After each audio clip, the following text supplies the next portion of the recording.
You never know exactly how things are going to turn out. And it's a reflection of a number of things that have happened in my life, one of which is how I wrote my first book, co-authored with Kevin Harrington. Now, growing up, I always watched Shark Tank or Modern Marvels, different shows about how people created things, how they formed a business, how they were able to get customers, and then really looking for scalability and growth. Now, it's really a story that I didn't think would happen. I was actually in the process of writing my own book, The Investor's Guide to Joy, based on my brand. And an interesting opportunity came to be. You see, my childhood friend since third grade is in the oil and gas space, and he has been working with different oil and gas companies to fundraise and build financial models to help high net worth investors depreciate and offset their high income taxes that they have, get cash flow, and have that diversification and passivity of that investment. And as we've been friends for a while, we've been trying to figure out different businesses that we could do or have or help people with. And as his kind of career is really niched and focused, that then give me the ability to, implement some of the things that I know and enjoy and I'm really good at as well around this idea of, fundraising. He's been able to connect with a ton of amazing people, and ultimately, again, in the unknown and unexpected, he was able to connect with an operating partner who then had the idea to bring us along to a family office event. Now, if you aren't familiar with family offices, they're typically institution type organizations and really their own companies of family wealth. So they traditionally have maybe 20 million is kind of like a fractional family office. 50, you'd kind of see a multi-family office, right? So several families will get together and form a family office. But really the $100 million plus net worth is really where you have an actual intentional family office, or also known as a single family office. So I'm at this event, these types of people who serve these types of families, right? And lo and behold, this was in March of 2024. And Kevin Harrington was speaking. If you don't know Kevin Harrington, he is the original shark on Shark Tank and one of the founders of As Seen on TV. I believe he is the founder. And it was incredible to hear his story and him speaking and how he's worked with brands like Celsius and others, really take them to the literal moon, not even just grow a business, but to create an unprecedented market cap for some of the brands he's worked with. Now, he's in the consumer packaged goods space, also known as CPG, different than some of the industries I've been in. But it again was interesting to learn more about him. And I got the opportunity to catch kind of him and the CEO of his company, Brandon T. Adams, in the hallway and chatted a little bit with Brandon and really found some common ground and connection. I wanted to help connect him with a number of business owners that I know that I think could be very beneficial for him, and wanted to see what kind of events or companies that he really targeted and worked for. And he gave a very generous offer to join him for dinner that night with a bunch of other entrepreneurs and other people with the fund that was taking Celsius and others, to this new level. And I've always been drawn to entrepreneurship. I mean, as a kid, I watched Shark Tank like with my mom, fascinated with business ideas, deals being made. I even told my mom growing up that one day I'd invent a flying car so she could avoid traffic.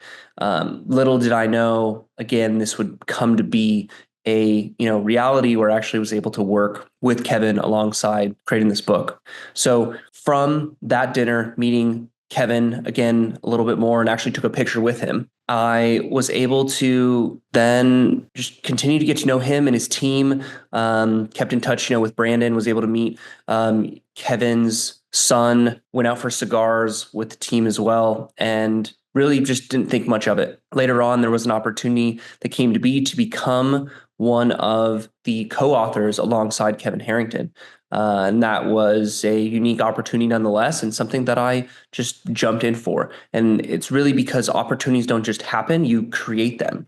And that was a life-changing event, because progression now to say that, been able to write the chapter in the co-authored book, saying yes to that opportunity and then getting it published and now distributing it and selling it. And it's come with a lot of excitement and incredible fulfillment and kind of bringing this idea of kind of a promise I made to my mom back.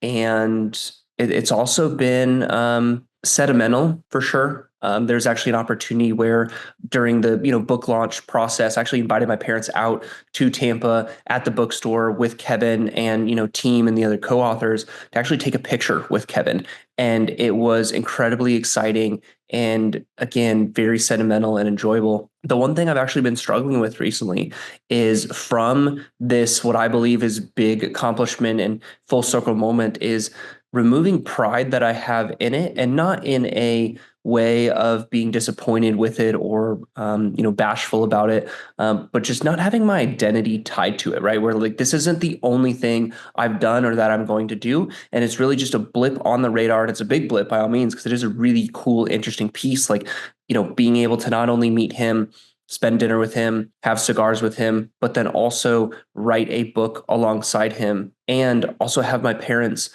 meet and speak with him as well. It's just been incredible. And Brandon T. Adams and the other partners at Brand Ventures have been absolutely transformational with who they are, what they stand for, how they're growing companies, working with companies, things like that. So if you're a business, I would highly recommend, getting in touch with them and working alongside them to see what they could potentially do for you. Now, traditionally, they're working with seven-figure type companies that they really see vision and have the ability like to scale, but it could be something worthwhile. The other thing that's really come to be as I look at this original, copy is a sense of accomplishment. And again, as I said, pride, where I have felt kind of limited by it. It's the idea almost of Olympic depression, right? It's something that I experienced after doing 75 hard for the times I have, where you accomplish something so great and so exciting that you then search and seek for other purpose.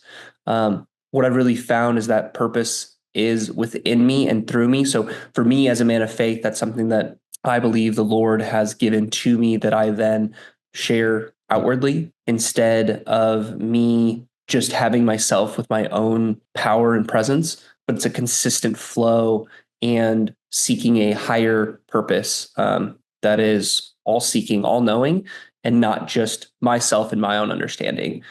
This is the original cover, and we see the co-authors here on the back and myself. From this, it's been incredible. So my chapter is the Lego mindset: building a colorful life through entrepreneurship, where we specifically talk about how success is built brick by brick, one decision at a time.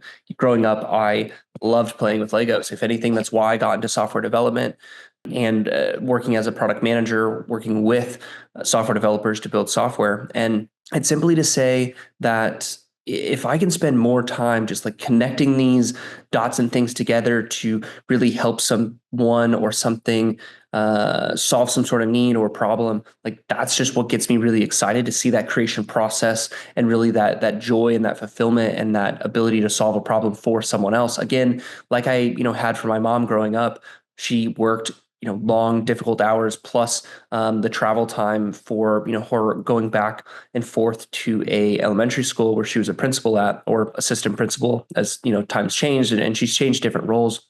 But is that she was always stuck in traffic, and being stuck in traffic ultimately meant that there was less time to spend with me or be home and essentially with my dad and kind of the rest of the family. So that was my intention and promise kind of to her, is make kind of that flying car so she was able to get home sooner. And although that's not the path I will continue to go down on building that flying car, I have had a different perspective on, well, let's go travel, right? And so it's been incredible to see my parents travel over their 70s as they turned 70 a couple of years ago, and making this decade about adventure and exciting things that they've experienced. Now, through the initial edit of the book, we then go into the kind of details of what that sort of looked like. So from the initial edits, definitely refining it, did the initial launch, if you will, and the gallery of photos that we have for socials and the B-roll of things that we've done. But it's been an incredible experience. And so now I want to show you what things are at. And that is to say, the final copy here, from startup to standout, with me and Kevin Harrington on this cover. paths to entrepreneurial success. And that's something that's incredible for us to really reflect on and define what that success is, how we're going about it, what we're doing towards it. Because I've seen that each of those things have really become challenges for myself as I've either launched companies or acquired companies, or taken different partnerships in companies, things of that. And it's a question of like, have you ever had a moment where your dream became a reality, where you thought that, hey, maybe one day I'll kind of write a book, and then it shows up in your hands, you can tangibly hold it and flip through it. Whether or not it's a book, but maybe it's something that's really important to you, that sort of belief that some way, one way, it will happen. That's a couple of things I talk about within this chapter. Important things to keep in mind, to understand, rules and principles that you should, consider, as well as companies that always win, right? Oftentimes I find that companies really want to grow to some certain level. Hey, it's a, market cap is, $100 million. If we could just take 10% of that, right? Then my ownership stake with my 50-50 partner would be more than enough to set me for life, sort of thing. But that almost limited mindset of calculated logic is then what also keeps us from growing the business to that and really helping people along the way. And so I go through this chapter of like how to turn an idea into action, build the right entrepreneurial mindset, discover the power of connection and mentorship, and really then foster that into something. Doesn't always have to be that company or that business, right? It really just could be an experience in some ways. That's part of the reason why I love doing these YouTube videos, where it's just an experience.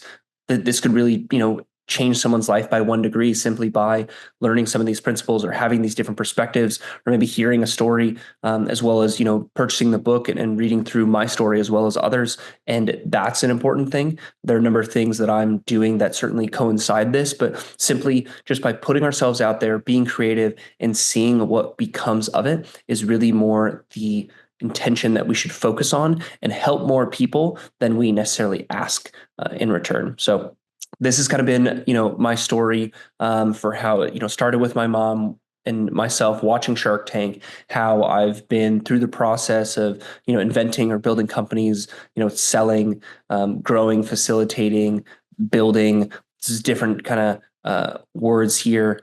And then now how I was able to meet Kevin, foster a relationship with him and his team, and then curate that over the next, 8 months, and was able to then, write this co-authored book with him as well as others, and really share this perspective to really help people with where they're at as well as where they want to go. So below is the link to purchase a copy of yours. Would love to hear, feedback from you on the book itself, as well as your entrepreneurial journey, and really continue to be not just what I believe the difference between a business owner and an entrepreneur is. That business owner is solely focused on themselves and their outcome, and how it's going to impact their vacation and their bottom line, right? That entrepreneur is then thinking of like, how does this impact the community, my employees, the world, and foster other companies alongside that, whether they own ownership or not, right? It's the idea of constantly creating and inventing and fostering, right? That I believe an entrepreneur truly is, versus a business owner can sometimes be stuck from getting to, and we'll have to see where you end up. So continue to pursue your own joy in your life and invest for it. This has been a recap of my experience just writing my first co-authored book, and in the process of finishing my own personal book as well.